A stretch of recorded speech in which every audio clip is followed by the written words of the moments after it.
Hello students, आज हम कर रहे हैं वर्कशीट नंबर 23 जो कि 26 तारीख की आपकी वर्कशीट है। ये वर्कशीट साइंस की है। इस वर्कशीट में क्या बताया है वो सुनो। जीवन की मौलिक इकाई हम सबको पता है कोशिका होती है। अब कोशिका के अंदर भाग होते हैं उसके। अब हम एक एक करके सभी भागों के बारे में चर्चा कर रहे हैं। हमने पिछली जो वर्कशीट थी उसमें केंद्रक के बारे में पढ़ा था कि कोशिका का केंद्रक होता है। केंद्रक जो कि कोशिका का ब्रेन होता है, ये भी हम पढ़ चुके हैं। सारे कार्य वही संचालित करता है। मेन कहाँ क्या होना चाहिए कौन बताता है? केंद्रक बताता है।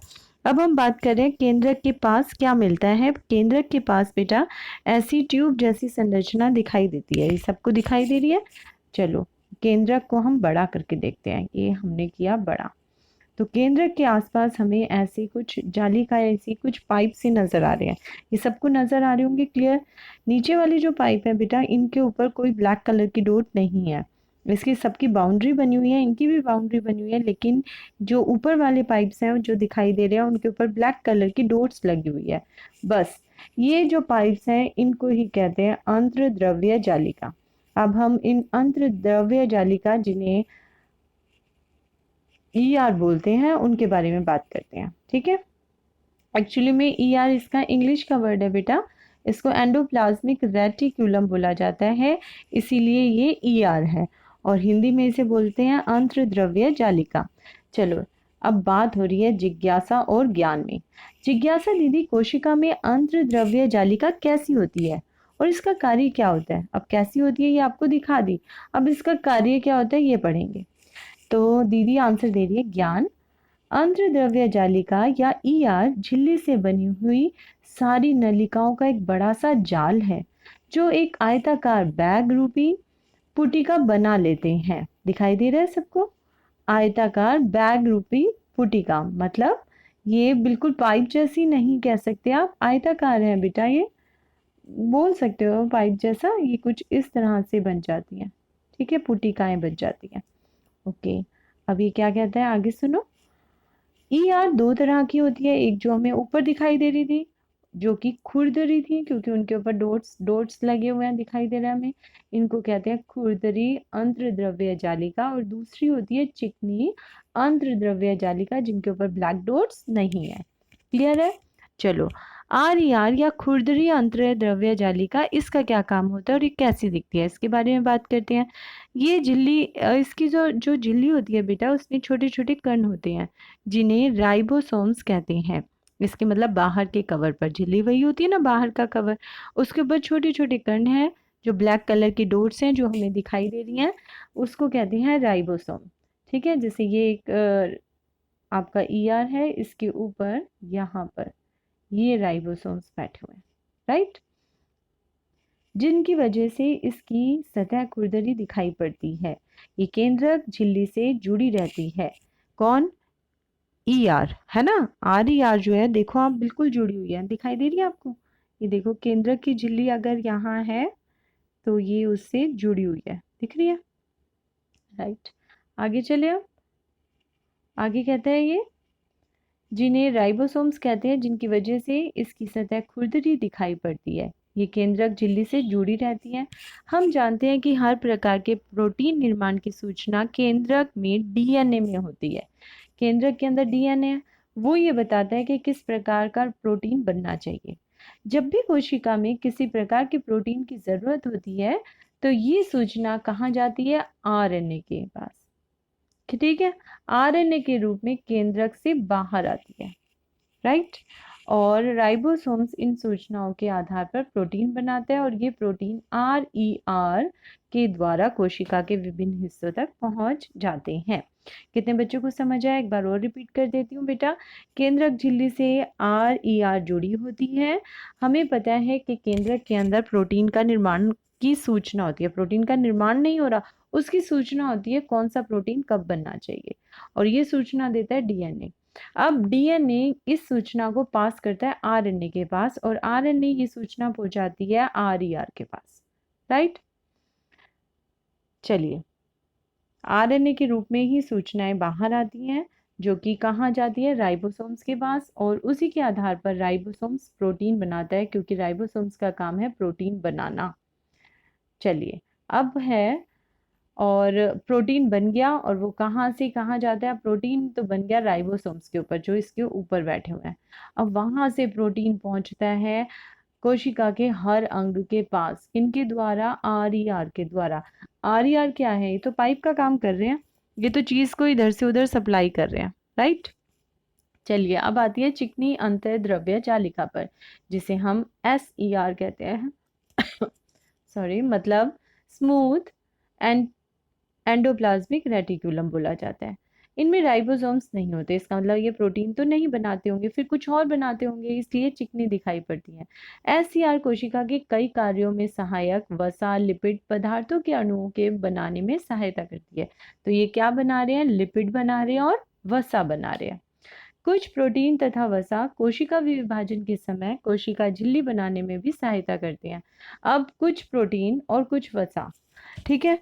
प्रोटीन बनाए राइबोसोम्स, मतलब ऊपर बने थे आरईआर में, और वसा किसने बनाया? एससीआर ने। अब कुछ प्रोटीन और कुछ वसा मिलकर कोशिका विभाजन के समय कोशिका झिल्ली बनाने में सहायता करते हैं, इसीलिए जो अंतःद्रव्य जालिका द्वारा ही संभव है, इस प्रक्रिया को झिल्ली जीवात जनन कहते हैं।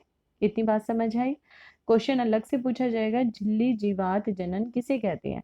तो कुछ प्रोटीन और कुछ वसा कोशिका विभाजन के समय झिल्ली बनाते हैं, ठीक है। कोशिका की झिल्ली, बाहर की आउटर लेयर बनाते हैं। अगर ये कोशिका है, मैं बता देती हूँ बेटा आपको, ये कोशिका है अगर, तो इस कोशिका की झिल्ली बनाने का काम, ये कोशिका झिल्ली बन गई हमारी, और इसके अंदर, कोशिका के अंदर सब कुछ है, न्यूक्लियस पड़ा है, मतलब केंद्रक पड़ा हुआ है यहीं पर आपका, और सारी चीजें साइटोप्लाज्म के अंदर पड़ी हुई है ना। तो किसका काम है ये? कुछ प्रोटीन और कुछ वसा से ये बाहर की आपकी मेम्ब्रेन बनी होती है या झिल्ली बनी होती है, और झिल्ली में सहायक होते हैं कुछ प्रोटीन और कुछ वसा, और बनाए किसने? अंतःद्रव्य जालिका के द्वारा ही वो पहुंचे, इसीलिए इस प्रक्रिया को झिल्ली जीवात जनन कहते हैं। अगला है ईआर। ईआर कोशिका में कई तरह के जैव रासायनिक प्रक्रियाओं को होने के लिए सहायता भी प्रदान करता है। जैव रासायनिक प्रक्रिया जीने के लिए जीव जो भी प्रक्रिया करता है, जिसके अंदर कुछ भी केमिकल्स बन रहा है, वो सारी जैव रासायनिक प्रक्रिया है। केशुर की मतलब रीढ़ की हड्डी वाले जीव, जैसे कि हमारी रीढ़ की हड्डी है, बिल्ली की, कुत्ते की, सबकी रीढ़ की हड्डी होती है। जीवों के यकृत कोशिकाओं को कई जहरीली पदार्थों से मुक्त करने में SER की मुख्य भूमिका रहती है, ठीक है। SER का काम यकृत कोशिकाओं से जहरीले पदार्थों को मुक्त करना होता है।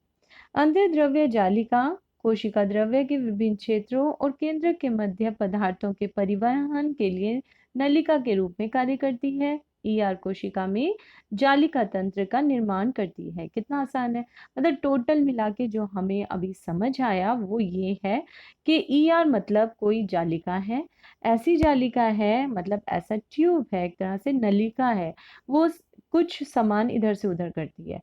तो वो क्या करती है, मतलब केंद्रक से साइटोप्लाज्म में, जो केंद्रक के बाहर का हिस्सा है, उसमें लेके जाती है। तो केंद्रक के पास जो बिल्कुल चिपकी हुई है वो है हमारी RER खुरदरी अंतर द्रव्य जालिका है, और नीचे है SER। RER में बने थे प्रोटीन, राइबोसोम्स होते हैं, और SER में बने हैं वसा और लिपिड्स, है ना। चलिए, अंतःद्रव्य जालिका के दो प्रकार के नाम और उनमें अंतर स्पष्ट कीजिए। तो दो प्रकार के नाम बिल्कुल ऊपर दिया हुआ है, सबको दिखाई दे रहा है, खुरदरी अंतःद्रव्य जालिका, दूसरा चिकनी अंतःद्रव्य जालिका, राइट। चलिए, और इनमें क्या डिफरेंस है?